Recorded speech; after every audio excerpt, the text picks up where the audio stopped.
The CMS Expert Series is brought to you by the Center for Migration Studies of New York.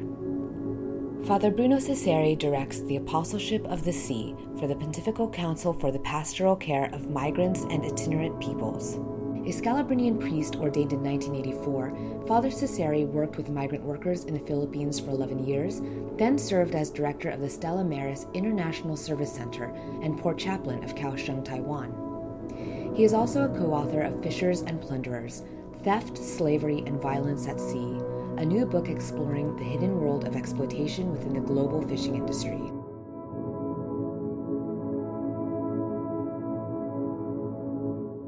The Apostleship of the Sea is part of the SIM, the Scalabrine International Migration Network, and we are a network of internationally around the world. We have around 260 Apostleship of the Sea center that they are run by diocesan priests, by lay people, under the direct supervision of their own bishop.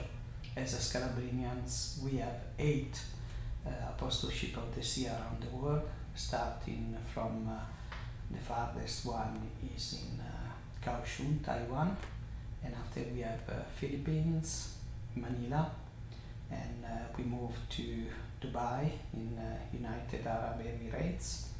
We have it in South Africa, Cape Town. We have in Ravenna in Italy. Then we have in Brazil, Rio de Janeiro, Santos, and Rio Grande do Sul. Then we moved to Argentina in Buenos Aires and in Montevideo in Uruguay.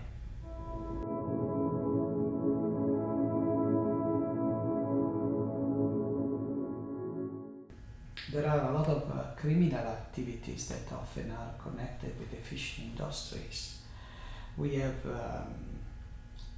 drug smuggling, arms, guns smuggling, and also trafficking of people based on my experience, especially between China, mainland China and Taiwan. Fishing vessels often they were used to smuggle not only goods but also people. And we should not forget that when the Somali piracy was on his side, means often what they were using as a mothership to attack the big vessels, they were fishing vessels. So really the fishing industry could be involved in so many kind of different criminal activities, and we should be aware of this because they pose a danger.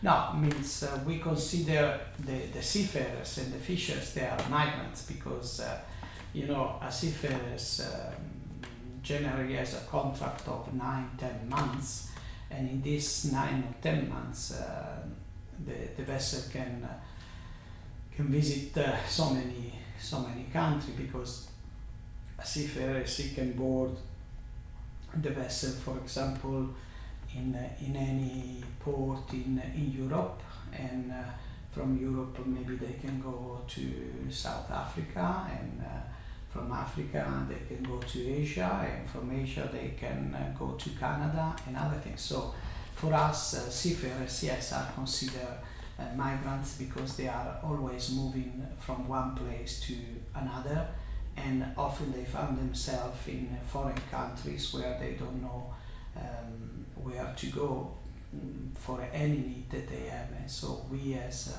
Apostleship of the Sea are there to try to respond to their need, and also to provide welfare for them in case often, for example, if seafarers get sick, he get any kind of illness, or he has an occupational accident and is brought to the hospital, the vessel doesn't wait for the seafarers getting well. The vessel has always to move, to go to another port, and so the seafarers is left there in the hospital by himself without anybody, and the Apostleship of the Sea becomes his family and provide all kind of support throughout this difficult moment of his illness.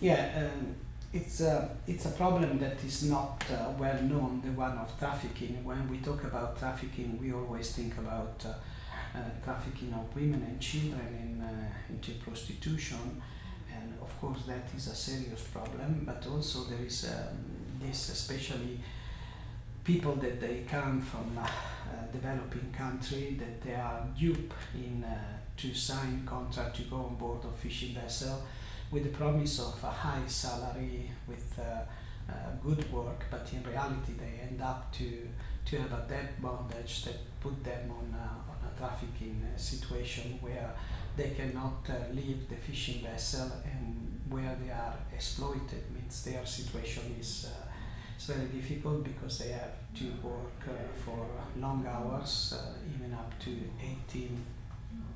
16 to 18 hours a day, and their living condition on board of the fishing vessel is cramped. It's very difficult, and they get a very small salary. Sometimes they work for $100 a month or $150 a month. They do not have potable water for drinking. They have to use seawater for brushing their teeth, for washing themselves and their clothes and all these kind of things. Often food is very scarce and limited, and also when they are on the fishing ground, of course they cannot contact their family, and they can stay on the fishing ground also for 6, 8, 10 months, because the fishing vessel doesn't leave the fishing ground but stays there, and there is the ref ship that goes and bring a supply, bring bunker and take the catch, and change eventually the officers, but not the AB that they are working, and so they spend months and months at sea without any contact. If there is also some occupational accident, it's very difficult for them to receive medical attention.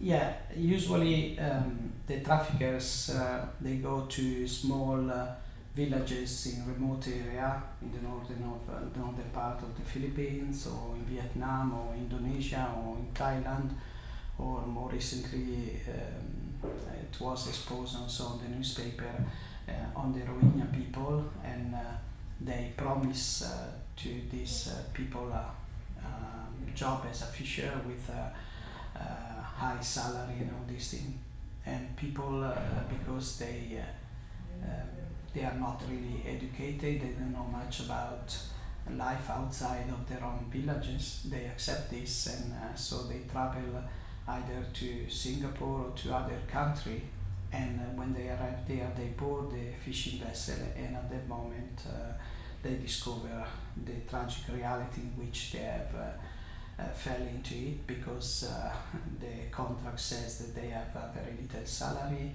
that they have to work for long hours, and their contract is for 3 years. They cannot terminate the contract before 3 years. And so when they realize this is too difficult for them to go back to their own country, because they have already spent some money, for example, for medical examination, for passport and everything, so they have already maybe pawn their land or their house and everything. They have debts to pay, and if they leave the situation now, it will be a tragedy for themselves and their family. Sometimes this broker, we realize from the story that the fisher, they tell us they are friends, or they are relatives, or friends of relatives, and so even when the Apostleship of the Sea is able to help these people to return to their country, and we somehow encourage them to take action against these illegal brokers. most of the time the fisher would prefer not to do it because there is some sort of relationship with this, and also because the justice process, it takes long time, and so these people, they don't want to spend money and time to try to end up a trial that most of the time is not in favor of the person that is being illegally recruited and trafficked.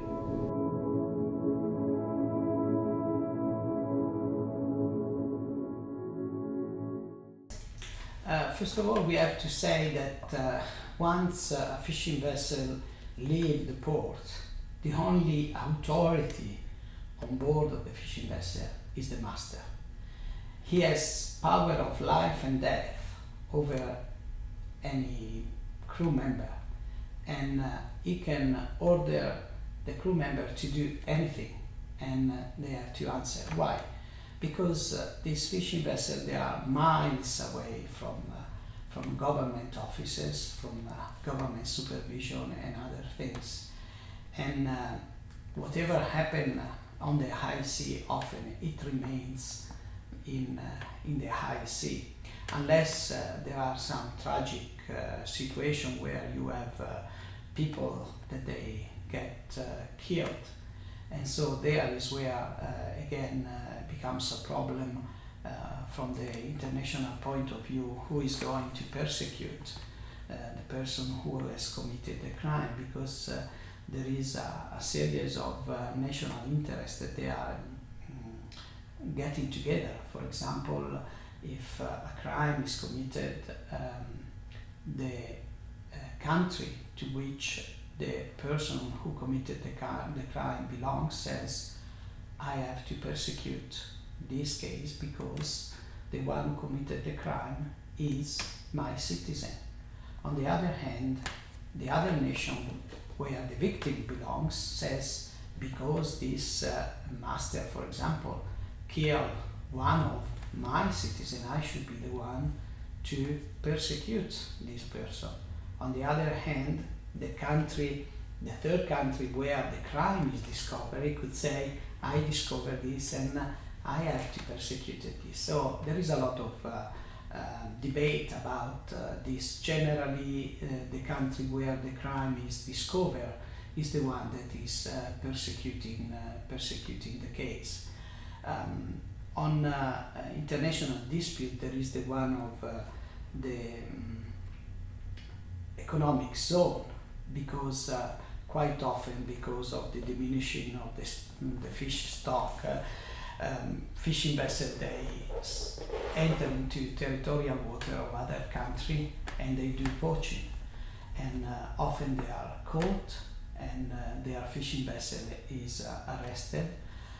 They are asked to pay big fine in order to have the fishing vessel released and also the crew released.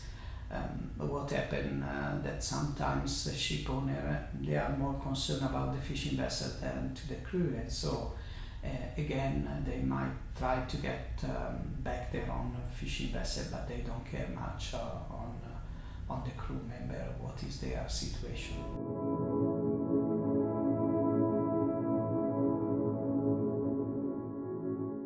So you see, this book has been written because we would like to raise awareness of the situation of the fishers and the sufferings that they have to face to offer us a good plate of seafood. There are very little solution. There is an International Labour Office Convention, the Convention in Fishing 188, that was approved in 2000, was adopted in 2007, and now it's been waiting to be ratified. It has to be ratified by 10 countries, 8 of which they have to be coastal country in order that the convention will enter into force. At the moment there are only 5 ratifications, and luckily all these 5 ratifications are from coastal countries. So but for many countries difficult to adopt the convention because they have to change many of their national laws. But the convention is a good instrument that we have in our hand to try to improve the difficult situation in which many fishers and fisher community they found themselves. The other important thing is to really let the people know about this situation, because not many they know the situation of abuses, exploitation of the fishers in their work.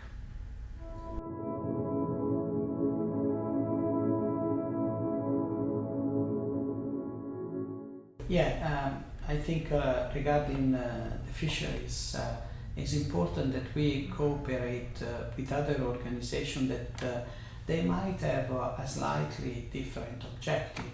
For example, with Greenpeace or with other organizations that they are concerned more about the fish than the fishers, because generally when there are illegality, for example, in the fact that these fishing vessels they are illegally fishing, and there is also illegality on the way that the crew are treated. So it's not only because a fishing vessel is illegally fishing that is the only violation. Generally, all these things are connected. So, and if we will be able to establish a connection with this organization, so when they are boarding a vessel to check on illegal fishing, they can check also on how the crew of the fishing vessel are treated. There are also other organizations, for example, consumer organizations, that they are concerned regarding the quality of the food. And again, when you have old fishing vessels and the hygienic situation of this vessel, they are not really good, and this also will be reflected on the way that the fish is preserved and conserved and other things that could have also consequences on the quality of the food. So there are great opportunity for all these different organizations to join hand, and even though each organization might have different objectives, we can work together to improve the situation of the fishers.